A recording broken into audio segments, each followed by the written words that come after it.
So actually, for me, one of the things I've discovered is that to kind of cultivate joy and to nurture resilience is a lot about looking back in our treasure box. So did you know playful adults are resourceful, responsible, respectful, resilient, and the fifth R is real, as in authentic, safely and truly authentic. And I thought, okay, I'm going to have to set off on this journey, find the tools and reclaim play for myself.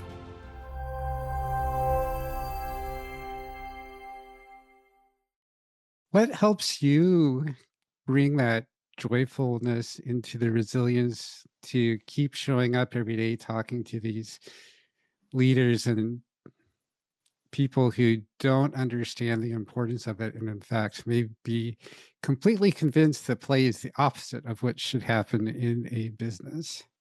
Yeah, I think those are great insights. Thank you, Michael. One of the top tips for myself, and also with alumni of the School of Play, and just playing with very playful adults, is the fact that in spite of having this great brain set, including the prefrontal cortex, we're not really so clever, because if I asked you to think about your earliest memory of play, let's just take a moment, just on your own, conjure up it doesn't have to be the earliest, but it could be an early memory of play, like traveling back in a time machine and just taking a moment to savor that and really capture what that scene is, or what that favorite truck or toy car or Lego build or a stuffed toy, what instrument, whatever that is, and then to compare how it feels before and after conjuring that memory. Our brains can't tell the difference. So actually, for me, one of the things I've discovered is that to kind of cultivate joy and to nurture resilience is a lot about looking back in our treasure box and looking for those memories.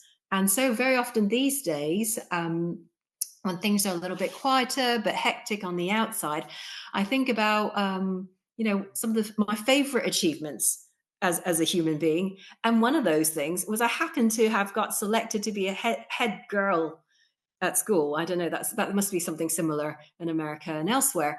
And I was just telling my dad before this call, because I was catching up with him, and I said, you know what, Dad? It wasn't about the title for me. And I said, I didn't care about the power. I just wanted to have the freedom to support all the girls at this girls' school I was at. And it taught me about representing something more than my own interest. And suddenly I felt like, okay, there is this importance of how I behave and all this, but it was never shame based. It was more about encouragement. And that taught me more about leadership, to be honest, as in what you would benefit doing for the whole system, rather than in the 25 years I've observed it in large corporates and other different companies, right? And I think that's the key thing. When you sort of remember where you come from and all the goodies, then we can also rummage in that bag and find all the tools we need to get joy from, and also resilience. And as for encouraging adults to play, one of my earliest pieces of discovery was I got to hang out with really playful adults. So to be clear, I started off when I had my newborn some years ago now, over a decade ago. I realized holding this new baby that I didn't know how to play. In spite of having come up with a set of games, Creative Commons, Agile conferences, I was known for this. But I was holding my little baby and I thought, oh dear, I don't know what I'm doing. I don't want to, cast her into a curse of playlist childhood, because terrible things happen. And I thought, okay, I'm going to have to set off on this journey, find the tools and reclaim play for myself. And really, this is what's motivated me to do that. And as a result, I pay special attention. And I ended up going to this wonderful conference called Counterplay in Denmark some years ago.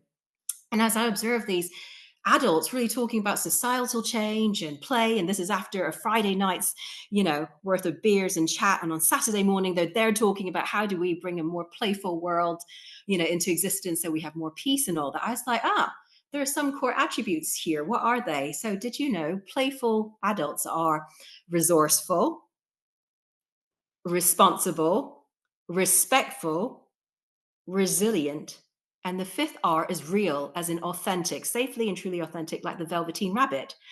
So when I had these 5 R's, I was like, no way, nobody, or rarely do we associate these 5 R's with children. And my daughter was about 4 years old at the time. So a bit like Sherlock Holmes, I used it as a magnifying glass to observe her. And lo and behold, there she was, busy being resilient when someone had snaffled her toy without permission, of course, because that's what children do. And then I'd watch her friends too. And it was just this most beautiful thing. And that led me to conclude, or at least a working hypothesis, that this is innate, these 5 R's.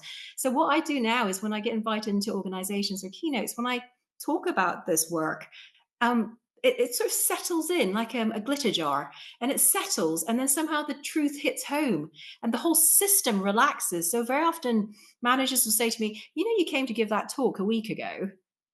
Like my leadership team has changed just from that talk. Yeah, I think Tim has a little example there. And people, it just resonates with them because it feels true. And actually then everybody kind of starts emerging, embodying these things that they just needed permission or recognition for. Yeah, so a little bit of how I try to do it.